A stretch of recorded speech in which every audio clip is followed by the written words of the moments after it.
Baik Bapak Ibu Guru, pada bagian berikutnya adalah bagian database. Di database ini terdiri dari 2 semester.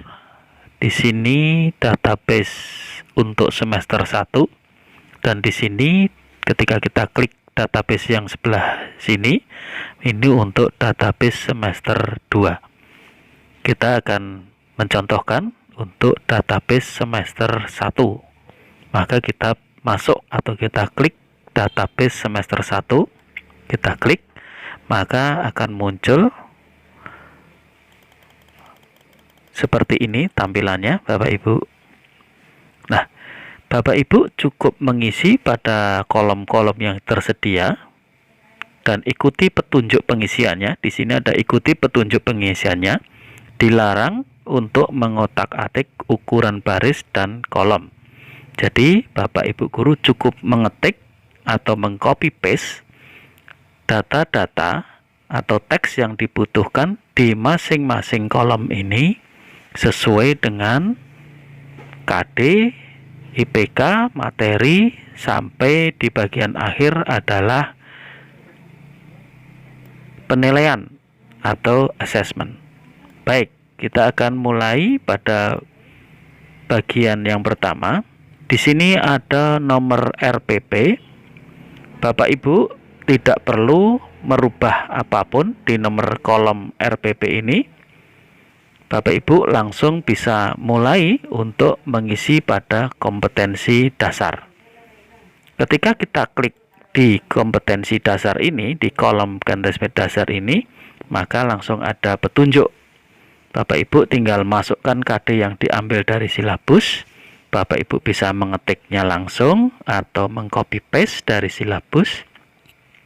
Nah, agar teks di sini ketika ada 2 KD, misalnya di KD 3.1 dan 4.1, pengetahuan dan keterampilan, untuk berpindahnya pada baris berikutnya masih pada kolom yang sama, maka Bapak Ibu cukup tekan ALT pada keyboard, ditahan, dan kemudian enter. Maka dia akan pindah seperti ini. Ini saya contohkan misalnya yang 4.1 saya hapus dulu. Nah, ketika kita mau menambah 4.1 tapi masih pada kolom yang sama, Bapak Ibu cukup tekan ALT dan tekan enter. Maka kursor akan berpindah ke sini dan Bapak Ibu tinggal ketikkan di sini atau copy paste di sini.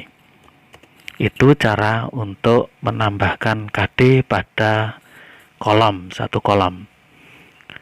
Kemudian berikutnya adalah kolom indikator pencapaian kompetensi. Bapak Ibu juga tinggal ketik di sini atau copy paste dari silabus. Di sini sudah ada petunjuknya, masukkan IPK yang diambil dari silabus. Dan di sini juga ada petunjuk lagi agar teks tidak loncat ke baris selanjutnya. Maka tekan ALT pada keyboard dan enter. Tadi yang saya contohkan tadi, seperti di kolom kompetensi dasar. Kemudian di sini Bapak Ibu ketik, masukkan materi pokok sesuai dengan KD-nya. Bisa diketik atau copy paste. Kemudian di sini ada input sisipan submateri. Salah satu contohnya misalnya ini materi tentang matematika, tentang bilangan berpangkat, maka di sini bisa diberikan sisipan materi konsep bilangan berpangkat dan pangkat bilangan negatif. Sesuaikan dengan materi Bapak Ibu. Kemudian di sini ada tujuan pembelajaran terdiri dari condition, audience, behavior, degree, dan pembentukan karakter dan literasi. Nah, di sini kalau di sini Bapak Ibu ketik secara manual. Nah, di sini Bapak Ibu bisa membuat kalimatnya. Condition melalui kegiatan pembelajaran dengan model discovery learning peserta didik. Peserta didik ini berarti audiensnya. Conditionnya adalah melalui kegiatan pembelajaran model discovery learning.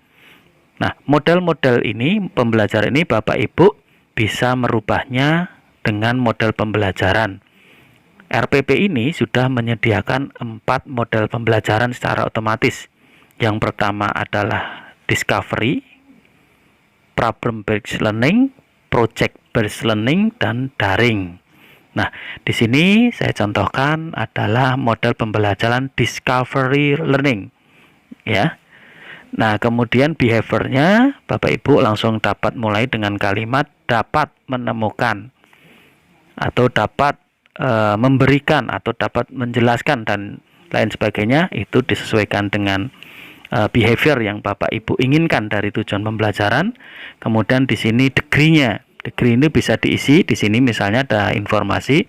Degree itu bisa dengan kata dengan cermat, dengan benar, dengan teliti, dengan percaya diri, dengan jujur, dengan santun, dan lain-lain. Sesuaikan dengan tujuan degree yang Bapak Ibu inginkan.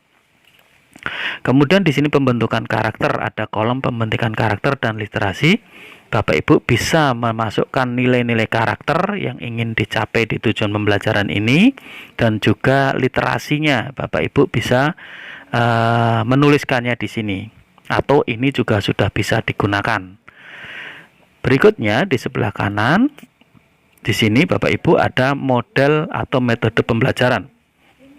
Hati-hati Bapak Ibu, yang perlu diperhatikan ketika di depan tadi Bapak Ibu di sini di kolom condition dan audience ini Bapak Ibu sudah menentukan discovery learning, ya. Di sini model pembelajaran discovery learning. Maka di sini di model pembelajarannya ini juga harus discovery learning. Bapak Ibu ketika klik kolom ini secara otomatis di sini ada tanda panah ke bawah, ini bisa diklik dan Bapak Ibu tinggal pilih discovery learning, karena tadi di depan pembelajaran yang Bapak Ibu akan pakai adalah dengan menggunakan discovery learning. Kalau di depan di sini tadi misalnya Bapak Ibu menggunakan di sini Bapak Ibu tidak menggunakan discovery atau misalnya daring gitu ya, di sini Bapak Ibu ganti daring, maka di belakang di sini Bapak Ibu juga harus menggunakan atau memilih daring. Begitu. Tapi karena discovery, maka kita pilih discovery learning. Nah, berikutnya di sini aplikasi ini khusus untuk pembelajaran ketika RPP ini adalah RPP untuk daring. Kalau discovery learning boleh dikosongi, tidak perlu diisi. Tapi kalau misalnya di sini memilih daring, maka Bapak Ibu bisa memilih, ya, bisa dengan Google Classroom, WhatsApp, e-learning dan lain sebagainya, atau Telegram dan lain sebagainya. Kemudian di kolom media alat sumber belajar Bapak Ibu dipersilahkan untuk mengisi media, alat bahan, sumber belajar yang dibutuhkan dalam pembelajaran. Alokasi waktu silahkan diisi sesuai dengan alokasi waktu yang dibutuhkan. Kemudian pertemuan keberapa RPP ini bisa diurutkan. Kalau ini misalnya paling atas berarti pertemuan pertama. Kemudian assessment Bapak Ibu, di sini Bapak Ibu isi penilaian yang akan digunakan. Ada penilaian pengetahuan dan penilaian keterampilan. Bapak Ibu bisa mengisinya sesuai dengan yang akan dilakukan. Untuk berpindahnya di sini sudah disampaikan informasi. Untuk berpindah dari satu ke dua, taruh kursor di paling belakang, kemudian tekan ALT pada keyboard dan tekan enter. Nah, di output atau hasil Bapak Ibu tidak perlu untuk merubah apapun, karena ini sudah aplikasi ini sudah cukup sampai pada penilaian asesmen. Nah, Bapak Ibu kemudian untuk hasil RPP yang sudah kita masukkan materi-materi tadi, maka hasil RPP-nya berarti Bapak Ibu ada di RPP Discovery Learning nomor 1.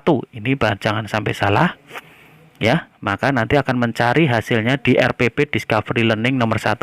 Di mana itu RPP Discovery Learning 1 dan RPP lainnya, misalnya yang kedua nanti Problem Based Learning, mencarinya adalah di bagian atas Bapak Ibu. Di sini, karena tadi Discovery Learning nomor 1, kita klik di Discovery Learning nomor 1. Nah, di sini sudah angka 1, maka disinilah hasil RPP-nya secara otomatis. Nah, model pembelajaran Discovery Learning, karena tadi sudah. Dan sintaknya secara otomatis ini adalah sintak proses pembelajaran Discovery Learning, secara otomatis sudah tersusun RPP-nya. Kembali lagi pada database, misalnya saya contohkan lagi, di sini ada daring, misalnya hasil akhirnya itu RPP daring nomor 4, maka Bapak Ibu mencari hasilnya itu di daring nomor 4. Di sini dipastikan angka 4, diklik di daring, kemudian di sini angka 4. Kalau ini salah dalam memilih, maka angka 5 misalnya, maka tidak akan sesuai. Di sini bisa-bisa tidak daring. Nah, betul, di sini adalah discovery learning. Tapi kalau ini kita rubah angka 4, maka karena ini daring, maka di sini akan otomatis daring. Nah, sintaknya pun juga sudah menyesuaikan dengan kegiatan pembelajaran daring secara otomatis. Itu Bapak Ibu untuk database yang perlu Bapak Ibu isi. Silahkan diisi dengan cermat, dengan teliti, dan dengan detail. Dan sekali lagi jangan lupa di output hasil RPP, dipastikan RPP-nya itu hasilnya di mana dan di nomor berapa. Bapak Ibu tinggal mencarinya di bagian atas ini. Begitu juga untuk database semester kedua, caranya tetap sama. Isi database di sini, hasilnya Bapak Ibu bisa klik di masing-masing hasil RPP-nya. Demikian untuk bagian database.